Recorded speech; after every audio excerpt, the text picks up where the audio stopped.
Welcome back to another episode of the B2B Founder podcast. I'm your host, Brett Trainer. In today's episode, I speak with David Kelbaugh. After working with big advertising agencies for over 15 years, David started Tacklebox Brand Partners. Initially starting out as a market research firm, Tacklebox has since expanded to a full-service marketing agency.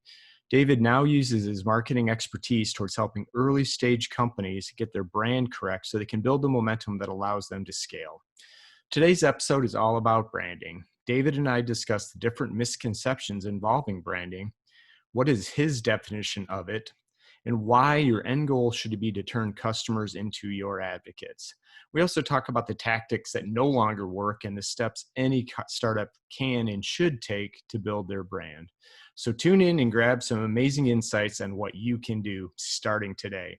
Now, on to the interview.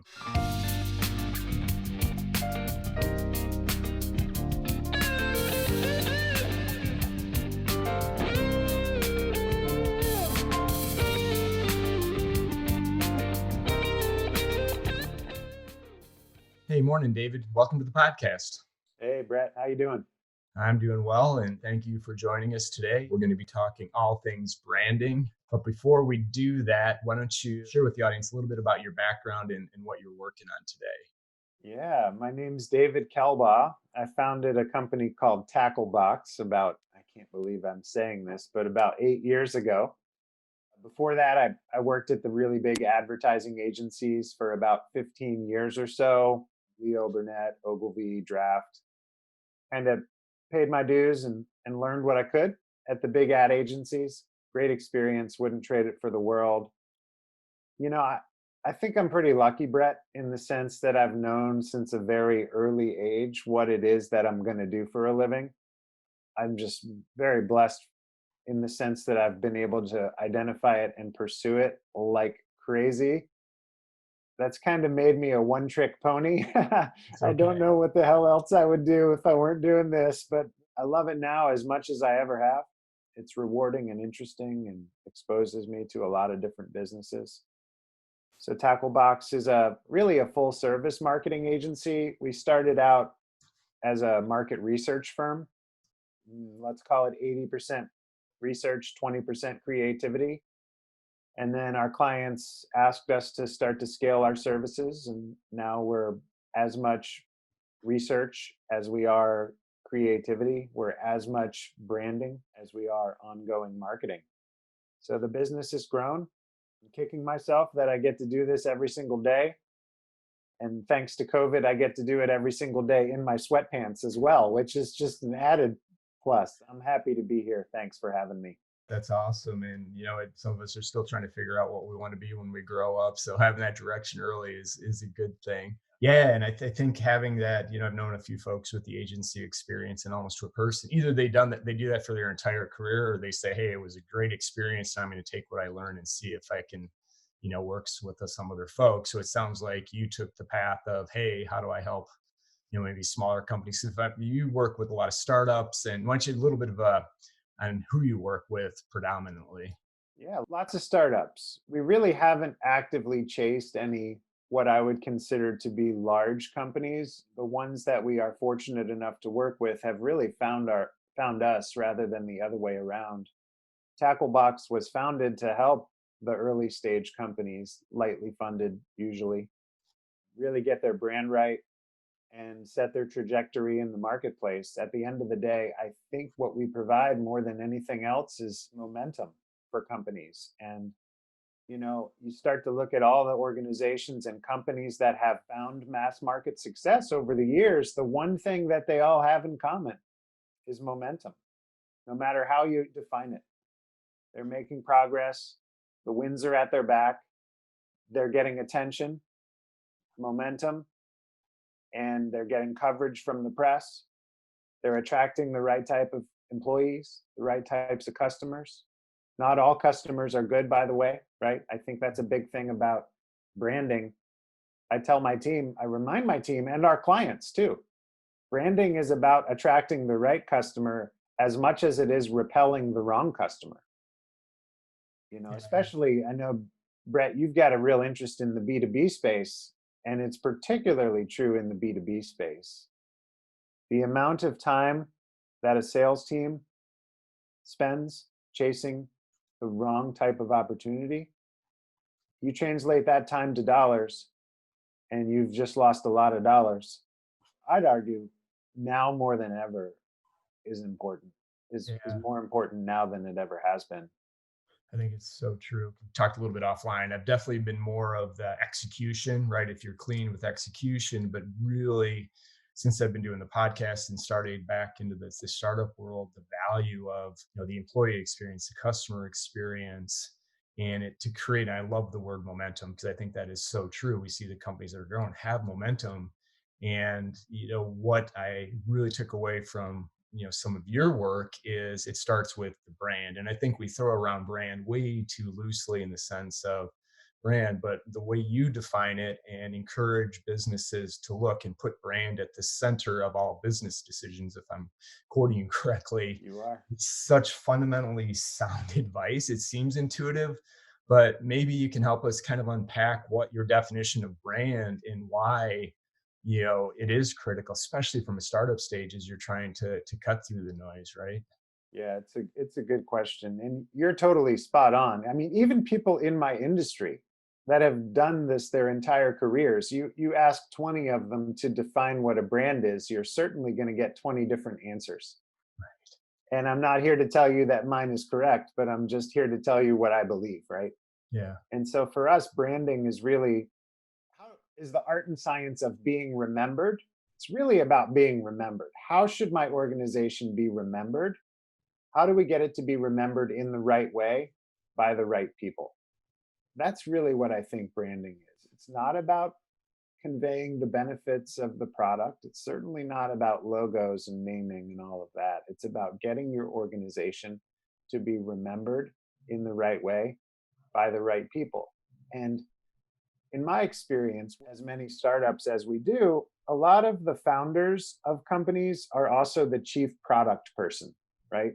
And Yeah. so, as they're going to build out their B2B SaaS platform or their candy bar, whatever it is that they're trying to market, they inevitably have to spend the first couple years in their business building, learning, eating, sleeping, and breathing product. And I think, and I'm not saying that's inappropriate, it's completely inappropriate, in fact, necessary, but I think in working with the product for 20 hours a day as they do, their brain gets rewired to forget about the higher level communication that needs to happen to make an impact with the audiences that matter the most, right? And so what happens is when the product is finally ready, whether it's for beta or for launch or it's an MVP, they start to build out their marketing platforms themselves. And so what happens is their marketing platforms, including their websites, becomes a sell sheet for the product benefits. And I'll be honest, 40 years ago, that was perfectly fine because it was relatively difficult to start a business. It was relatively difficult to innovate a product. But the barriers to starting a new business and creating a new product have never been lower. So you've got a lot of people doing it. So I challenge anyone who's building a product or a service to tell me that they don't have competitors. That's how easy it is. Every person marketing a product or service has a competitor. And so if everybody is focused on creating the product and they're all creating similar products and then they're using their marketing as nothing more than a product sell sheet, what happens is all of those voices and those brands and those companies start to look and sound the same. So it's very difficult to capture momentum when your brand is the same as your competitors. Sometimes it takes that outside perspective, that alien viewpoint to kind of come in and shake things up a little bit and say, yeah, I understand the what of what you're doing, but let's focus on the why. That's one of the lines of questioning that we like to get our clients to retrain their brain, so to speak. And when they do, of course, Tacklebox is a business that's interested in profit, but more than that, we're interested in seeing the founders' eyes light up when they see their product being articulated in a way that they hadn't yet thought of. That's like the aha moment for us. And if I can continue to experience that moment for the rest of my life, I'll be a super blessed person for Yeah, sure. that's so good and true. And as I started to think about, this journey with the podcast and doing research and, spending almost 25 years in the B2B space, thought I had all the answers until when I came down to be easy, just apply everything I've learned. But, talking to founders that, one of the stats that I use all the time is, like only 5% of companies get to $1 million and less than 1% get to 10 million. And I thought that was kind of arbitrary and it's kind of a number. But when I started interviewing some of the founders that had gone past those thresholds, they all got stuck at the same place. The dollar amounts differed, but it was when they were trying to expand beyond their network. So the founders have had success selling to the people they know. And the longer they've been in business, the more people they know, the more their sales. But it's when they tried to expand outside of their network is, even though they did it, it took them 12 to 18 months to figure out how to do it. And some of those companies never figure out how to do it. And that's kind of my long-winded context to go back why I think it's so important to help create that momentum to scale beyond your network. And you have to be able to tell that story beyond what problem necessarily you solve. And so to me, this has almost been like an 18-month puzzle as I've gone through this. I'm like, aha, it all starts making sense. But I want to flip that back to you and say, is that the way you would see it? That, hey, that we had to create momentum to help you scale beyond, maybe where you're at today. And you can, through muscle and sheer brute, you can grow your product, but you're never going to get, that growth without creating, right, the customer to help pull you through that. Right. I mean, essentially, you can start to think of customers as revenue streams, of course, for your business, but maybe more importantly than that, your customers are your media plan, right? Your customers are now your billboards. Your customers are your digital marketing team, but you need to arm your customers with a way to easily articulate your company's value and why people should care. You need to give them the whisper into their ear, so to speak.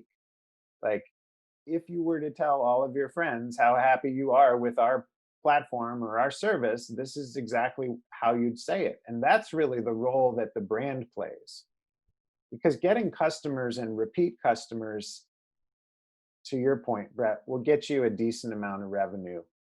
But you're really only going to start to experience mass market success when you have people advocating for you in the marketplace. And so the end goal, I think, of us as marketers is not just to make sales and repeat sales, but to transform customers into advocates. And that's really where the brand comes into play. There's another side to it, which is, even having a good product and a good brand is not enough today. You know, you really have to get the word out. And, in speaking with other people that have been doing marketing for 20 years, a lot of them are overwhelmed with the amount of possibilities now, not to date myself too much, Brett, but when I graduated college, it was like print ads, billboards, radio, TV, and maybe there's this new thing called digital. We're not really sure what it is.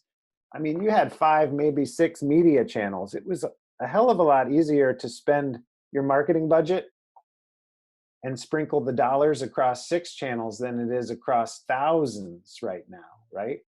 And that's why lately my team and I have been thinking about modern day marketing as it's a lot like flying a jet, in the sense that it's not a tremendous amount of work once you get to your cruising altitude, but figuring out what gauges to pay attention to, what gauges not to pay attention to, what buttons to push and what levers to pull is really where expertise is needed.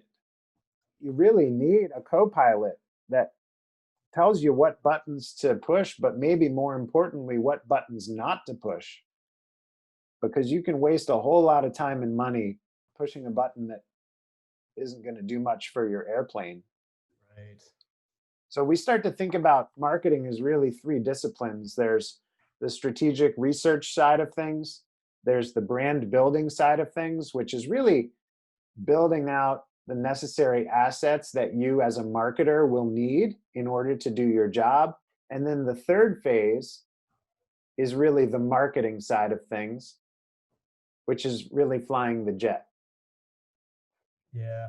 I mean, I think that's so in simplified, right? I mean, but it seems like, again, being in this for a while, it seemed like we got away from branding, right? It was all about Facebook ads and getting in front and screaming and say, hey, we do this. But I've seen, and you're much more in depth in this, that we've kind of returned that branding is critical. And it's kind of what we've talked about the first, few minutes of the podcast is you can't really build a business without the brand anymore, no matter how good your product is. And B2B specifically, I think has struggled. I think you had mentioned earlier the number of websites that lead with, features and benefits, or even consulting agencies that lead, here's the services we do, right? And I used to believe, and still do believe, you need to lead with the problems you solve. But I think what I'm starting to really appreciate, there's a step before the problems that we solve is, what do we stand for and why, right? That at least the companies I see winning and doing well and growing have that in common.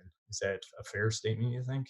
It's totally fair. And, in the context of what we do, what I do for a living, these advisors and consultants have been, I want to say whispering, but it's more like yelling at me, telling me that your agency needs to become a niche agency. You need to get good at marketing one type of service, whether it's insurance policies or hedge funds or venture capital funds. And I get that. I bring this up because there's essentially saying that people don't immediately understand if Tacklebox is right for them because we do have such a diverse roster of clients. I think the same would sort of hold true for branding, which is you need to stand by one thing. And you also need to understand that it's okay if not everybody likes your brand. You end up being nothing to no one, right? Yeah. And I know that's a double negative and probably not grammatically accurate, but I think it best conveys the notion of standing for one thing and standing for it loudly, right? Sometimes in my talks, I talk about selling bottled water, and we could spend $1 million telling people why your bottle of water tastes better and it's double purified. I make the argument that you could sell a whole lot more bottles of water by saying this is the bottle of water that is for people who believe that Donald Trump is a wonderful president, or the opposite. So somehow, if you can get your product or service to be a symbol of something greater, then people start to care. You Right. know, the truth of the matter is people will never care about your product as much as you care about your product. So maybe bragging about all of the integrations and the APIs and the advanced functionality and scalability is, I'm not saying it's not important, Brett, but maybe it's not as important as the headline. Maybe it's a sub headline at best. Yeah. No, I think that's so true, and what a great example, right? I mean, talking about a commodity, even though the bottled water comes to tell you it's not, but instantly, yeah, I guess the devil's advocate in that would say, well, why would I want to alienate, half of the country or a fourth, a third of the country, whatever it turns out to be?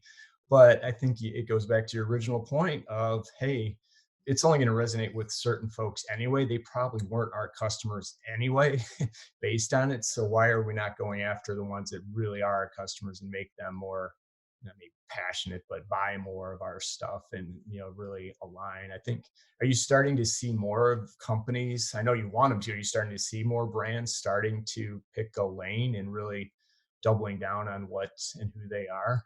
Yeah, for sure.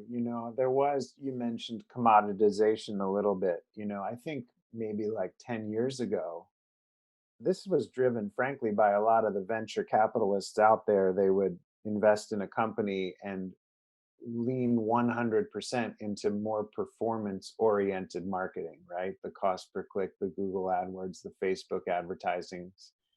And that was tremendously effective. I believe that you could build a $10 million company using nothing but low funnel performance based marketing 10 years ago. But now that there's 1,000,001 companies entering the space, you're starting to realize that those lower funnel marketing activities are reaching a sort of diminishing returns. And the venture capitalists are like, whoa, this isn't quite as easy as it was 10 years ago. What are we doing wrong? Well, maybe nothing, maybe you need to keep doing what you're doing, but maybe you need to give the consumer more reasons to understand why your company is different or polarizing or not for everybody. We have to stir the pot a little bit. Yeah. It doesn't really benefit companies to serve just vanilla ice cream anymore.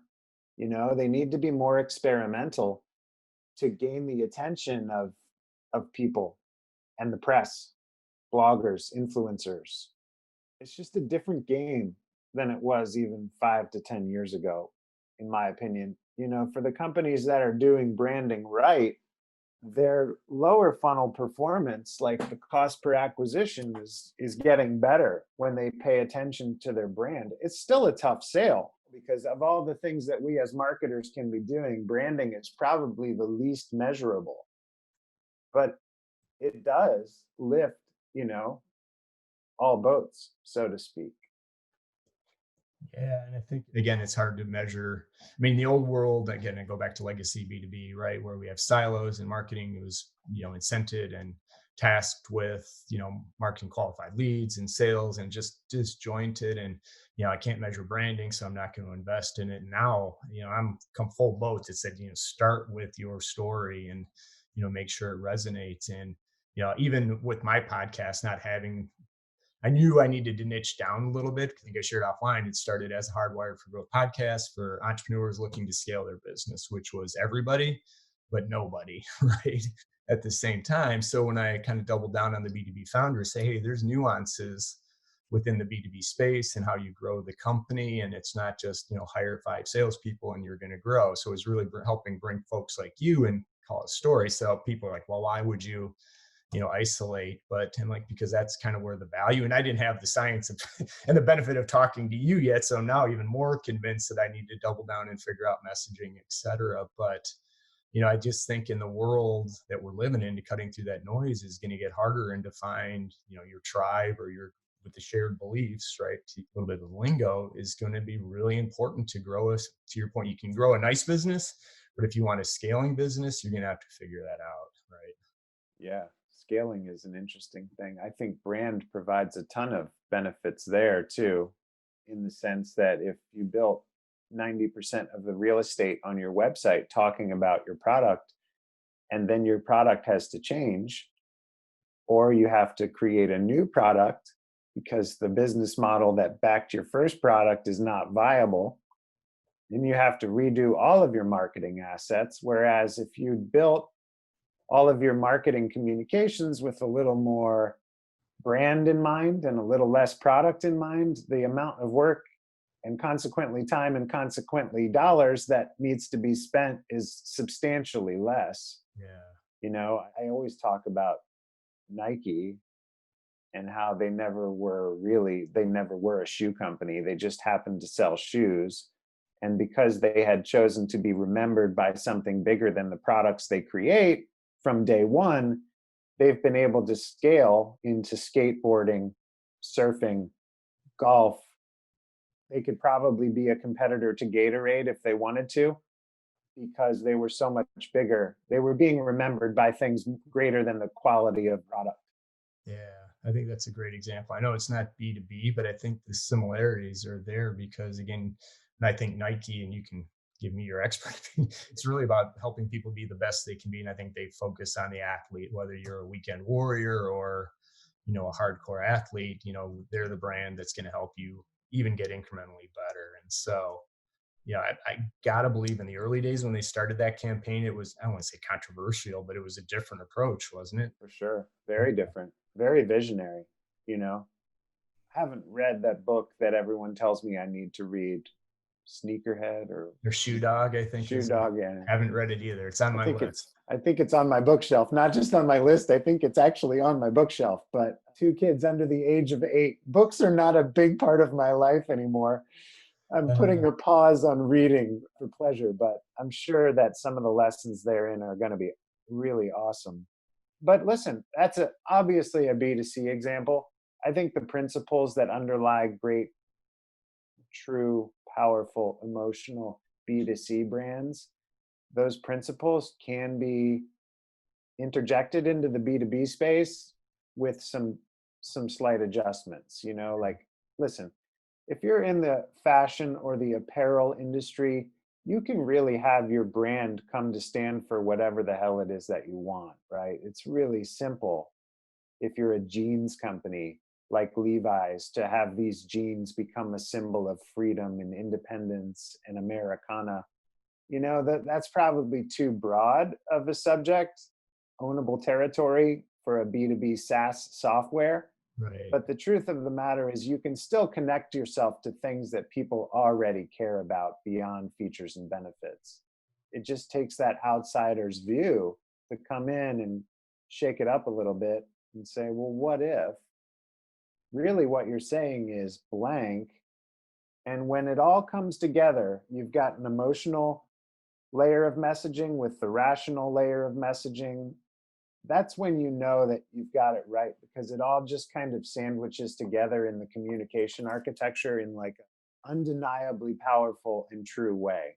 That's when we get super nerdy and super excited here at Tacklebox, is when it all comes together. Well, and that's the whole point of, right. I mean, people listen to this podcast want it to come together. They're not necessarily looking at a solopreneur and a lifestyle brand. It's, I want to build a company that's going to grow. So, I think it makes sense. And just an example, I don't even know if you're familiar with this company, but I would say within the last 10 days, four different people completely outside of, each other's network had asked me if I'm familiar with the product Crystal Knows. And it's a LinkedIn, basically the disc assessment, and it sits on top of LinkedIn. It can go through somebody's profile and basically spit out what their disc profile looks like and Wow. give you suggestions of how to connect. Never heard of this company ever, but again, for people who are not affiliates, nothing to do with it, recommended, checking out this product. So part of my homework is to go back and see what are they doing, right? Yes. Because in theory, there's a lot of things that you can do with LinkedIn to improve, but the fact that that many people from that many different universes were all talking about it, kind of spiked that level of curiosity, especially knowing that our conversation was coming up. Yeah, that's wild. I'll look at it too. Maybe we'll Yeah. compare notes and see what we find. Exactly. So, but I think that was kind of the benefit of how you can create that momentum, Yes, right? And maybe they did something intentionally, maybe they didn't, we'll find out. But whatever they're doing, they've got their customers passionate about to unsolicited to tell other people about it. So at the end of the day, sounds super simple, but if you can achieve that, you're going to probably be okay, right? for sure. And with that level of attention, assuming that people that are that into it and it caught their eye, we can assume that the press and influencers and bloggers are going to feel the same way, right? And so, one of the reasons why a brand is important is because it's hard to attract the attention of influencers and editors and journalists without a solid brand. Those guys are in a very powerful position these days. They can obviously write about your article, write about your company, and it goes to 100,000 people. But what falls out of that, and you probably know this, are a lot of search engine optimization benefits. If you get a backlink from the New York Times to your website, you're going to shoot up the search engine optimization totem pole and become a lot more visible, a lot more credible. Plus, you can talk about the fact that you were covered in the New York Times. Right. Instant credibility, Instant, validation, right?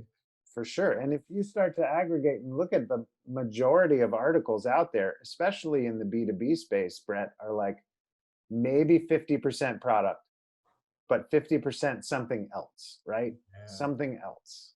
What is it about your company beyond its product and benefits that makes it substantial, meaningful, and emotional? If you don't have that part of your story crafted, you're never going to capture the attention of the press.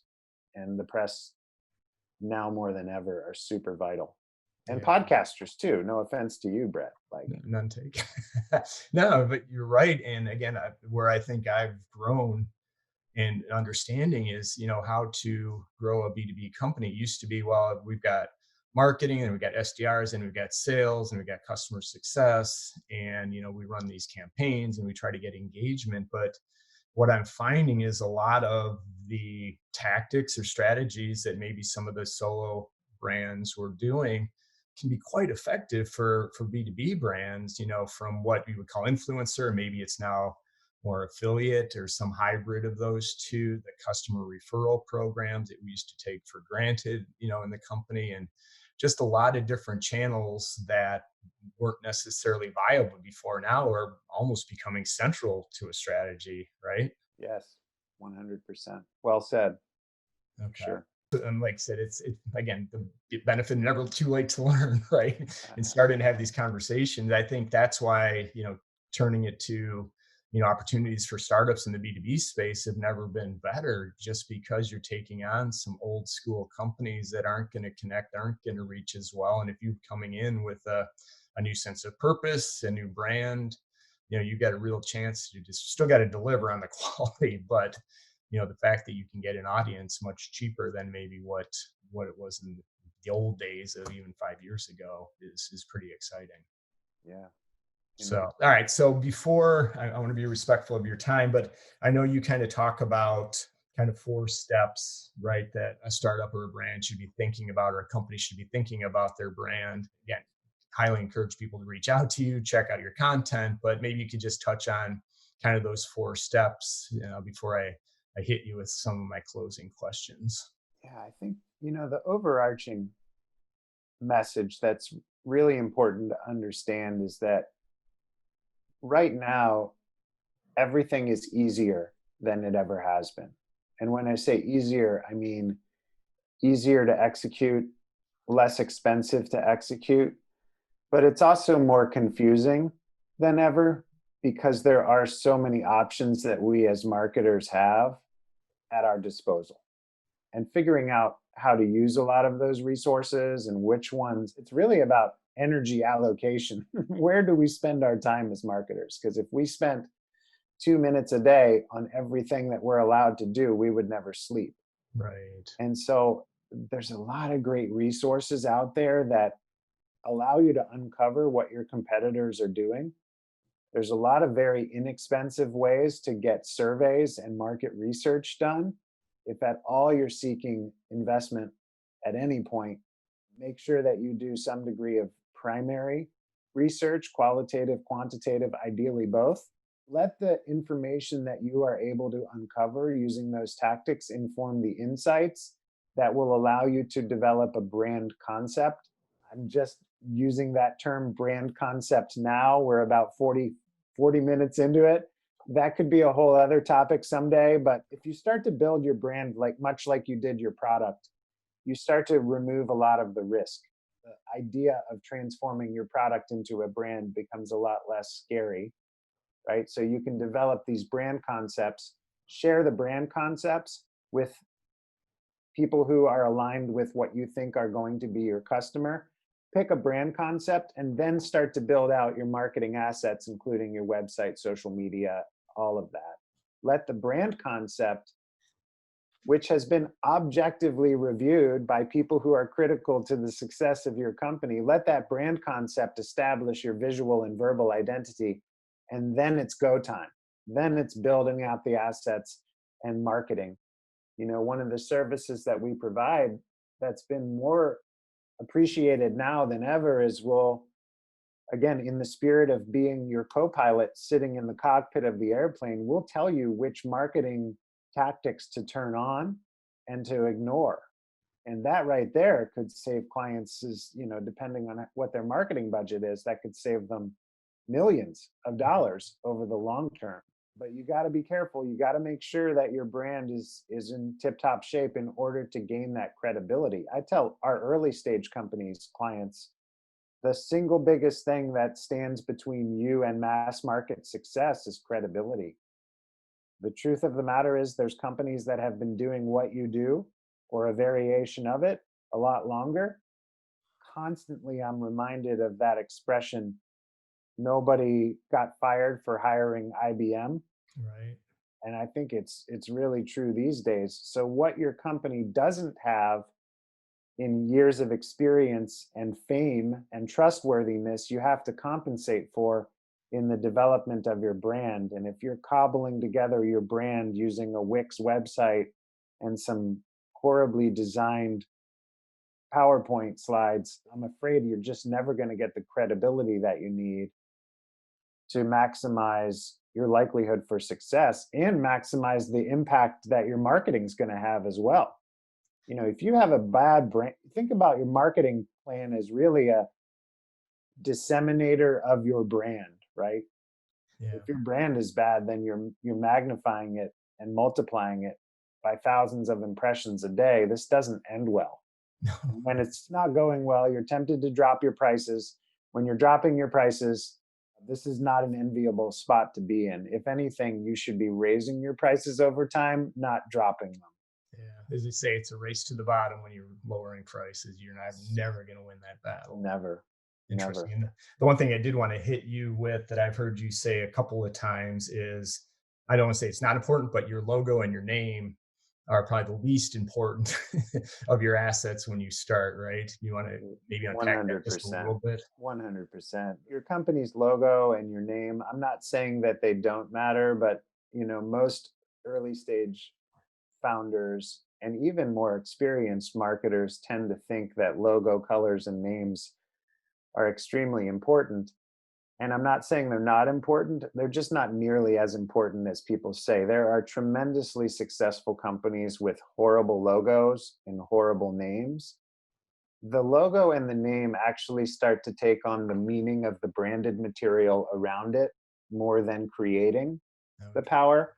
I don't know. People are like, Nike is such a great name and such a wonderful logo. And I'm just not convinced that it is. I think Nike's brand strategy would make a horrible name and a horrible logo tremendously successful because they understand that it's the context that's around the name and the logo that matter, not the name and the logo themselves.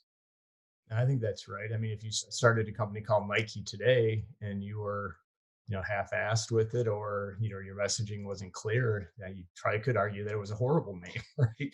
I think it's right. It's association with what back to the story, what you stand for. So, no, I'm in agreement. And I had a colleague once that used to, and still reminds me, he's like, done is better than perfect. Don't overthink it, right? It's really about action over words, and it's you're just reinforcing it. But I mean, I think this is such an important topic for founders, no matter where you are in your growth journey. If you're killing it, then maybe you can still probably learn a few things and figure it out. But if you're early, this is going to give you the best chance of success. And quite honestly, one of the things with my investment criteria now is are customers and employees passionate about what you guys are doing, right? I used to think it from a product, but it's more of, can they get behind? Because if your employees aren't passionate about it, it's really going to be hard for your customers to be passionate about it. Then it's going to be really hard to create that momentum. And so, as much as some folks may say, hey, it's just marketing and branding is soft and fluff, I don't. I've come full circle on that and basically said, no, this is could be the single most important thing that you do. Get the product, you still got to deliver, but Yeah, man, if you can't tell the story, nobody's going to know about it, right? exactly. Well said. Awesome. Well, every now and then I parrot No. well what I hear. So, and so with that, again, I want to be super respectful of your time. And I think this has been super helpful. And I may have you come back and we may dig into more of a little master class, if you will, on a couple of these topics. But, I always like to end with, what's next for you? As we're recording this, we're starting to exit, 2020 into 2021. Where's your focus and priorities here in the next quarter or so? Yeah, I mean, our more than anything, we're just trying to be advocates for the brand. We're trying to educate the marketplace. I'm rooting, absolutely rooting for Chicago to continue to be the startup hub that it is. I've seen remarkable products fail because their brand wasn't good. I've also seen great brands fail because their product wasn't good. The key is to get the product to be exceptional and the brand to be equally exceptional. And of course, to develop the marketing to support it all. Tacklebox is, I think we've grown every single year since our founding. And so one of the things that we are starting to get into is doing more work and advising and marketing services for equity in our clients, particularly interested in the scalable B2B side of things. So that's a part of the business that we're going to be working on gradually, maybe reducing our cash request by 50% in exchange for equity of companies that fit our investment criteria. We've already started doing it. I think we've got ownership positions in about 6 companies, CPG companies, tech platforms. We're sort of industry agnostic. That's one thing. The other thing is we're really working hard on creating solution to inject momentum and revenue into the small retail stores that happen to be around my community. It's a shame, Amazon is crushing it, but they're also crushing small business. I think we've found something that, if executed properly, could really sustain, if not get small retail businesses to thrive despite the headwinds. Yeah. So we'll be kind of revealing bits and pieces of that plan through LinkedIn and through our social media over the next few months. Is it going to work? As time goes on, I'm getting more and more optimistic. But even if it doesn't work, I think it has the potential to revolutionize small business, especially retail, even the playing field with Amazon. Even if it doesn't work or it turns out to be too complicated, I think it was a risk and an endeavor worth taking. And more to come on that topic. Yeah, and I think you teased it a little bit with a recent blog post, right? If I'm Yes. remembering right. So it's out Yeah. on the website. Go take a look at it, folks. And that's what I love. I mean, I love people that are looking not just to grow the business. At the end of the day, you want to grow your business, but what else are you doing, with it? So awesome. All right. So last question, I promise to let you go this time, is Yeah. I ask everybody, what is one thing that you would highly recommend? And it could be professional or personal. I have a couple things. I think the most important thing for me is that I've blocked off an hour of my day for exercise. I've put on the COVID 15. Let's put it this way, I used to be a medium. And now I'm decidedly a large wearing t-shirt person now. I actually sent all my medium t-shirts to a buddy of mine that's smaller. I said, this is my COVID gift to you. But what I have done is I've blocked off in the middle of the day time to ride my bike for an hour outside. I've spent way too much on outdoor riding gear, but that will make me stand to be committed to it. So every day at about noon or 3, going out for an hour-long bike ride. It is amazing what that will do for your clarity of thinking and mental stability, for Yeah, sure. I mean, actually 100% agreeing with you because I started maybe a few months ago where I'm out at 11:45. I try to block 11:45 to 1. It doesn't always work that way, but yeah, midday, get out, get to run, work out at the park, anything outside, just declared it. It's amazing how much more productive the afternoon has been when I do that. Because if I don't get out and I'm in here from early morning to late afternoon, then it's not mentally. So I love that. I think that's great advice. I don't know if you're a morning workout person, but I've grown to appreciate the midday workouts much more than the early morning workouts. Yeah, for sure. Well, good for you for doing it. We'll see if we can stick out the outdoor workout thing in February and January, but I I'm going think to we can do try. it. We'll see. Yeah, because I'm not a good treadmill inside person, so I'm going to do what I can to stay outside. So awesome. Well, David, thank you so much. And if there's people that want to find out more about you, what's the best way to connect with you? Yeah, just visit our website at tacklebox.us.com. There's an email address that you'll easily find on that website that eventually makes its way to my desktop. So I hope to hear from a bunch of your listeners. Awesome. And David, thank you so much for spending the time. I think this is so helpful. And I'm passionate about getting, the word out about getting the brand right. And, it could be the difference sometimes between success or failure, not being that dramatic, but you just mentioned it not too long ago, right? You can have the greatest product in the world, but if people don't know it or you can't differentiate it, you're going to be in trouble. So, Yeah. And I appreciate. relying exclusively on those lower funnel performance marketing tactics, they're just not as effective as they once were. And so the times they are a changing, Brett. Yes, they are. And that's what we said. We can get help 1 or 2 people at a time. That's what our mission is. So Love it. Awesome. Well, thanks again. Like I said, we'll check back with you here, and maybe the early part of next year, and see if we can't come up with maybe some more tactical type of an episode to help folks as well. But I thought it was so important for people to understand this, and hopefully they do take action and take this to heart. So appreciate it. Have a great rest of your day. You're welcome. Thank you.